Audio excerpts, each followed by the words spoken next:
Thank you, Chibet, for that story. Now, hear this.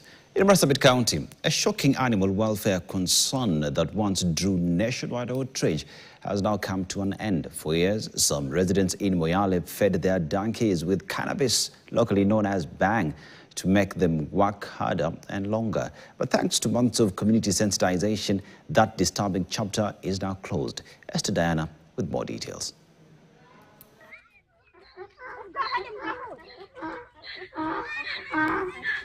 Donkey, or the jackass, as it is known in American English, it is the beast of burden that supports many communities in sub-Saharan Africa.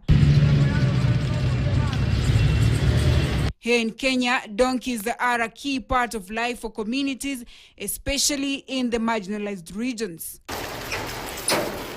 However, it turns out that donkeys here in Moyale have been working high. This is because some locals have been subjecting the animals to some weed smoking sessions. Ndio kweli tulikuwa tumepata hiyo ripoti ambayo punda wanapewa bangi kwa hii maeneo, na tulifanya kazi sana na department ya veterinary hapa Moyale sub county, na tukahamasisha sana vijana ambao walikuwa wanapewa wanyama bangi, na tukawaambia wasimamishe hiyo maneno.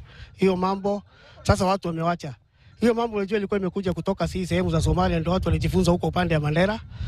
So kwa sababu hapa ni mpaka na watu wanatembea pamoja, ndio hiyo tabia iliingia hii sehemu yetu. While the locals are driven by the belief that the animals will deliver more while drugged, experts are of a contrary opinion.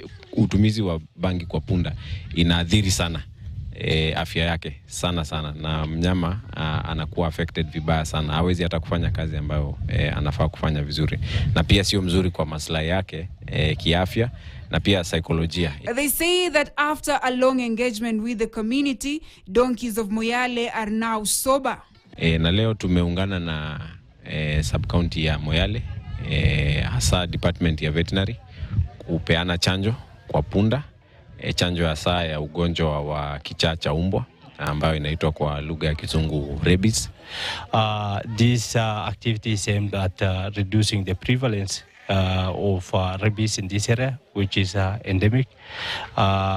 And you know, most of the time donkeys and dogs are the ones which are spreading this infection. Cannabis is one of the most abused and illicitly traded drug in Kenya, despite it being banned.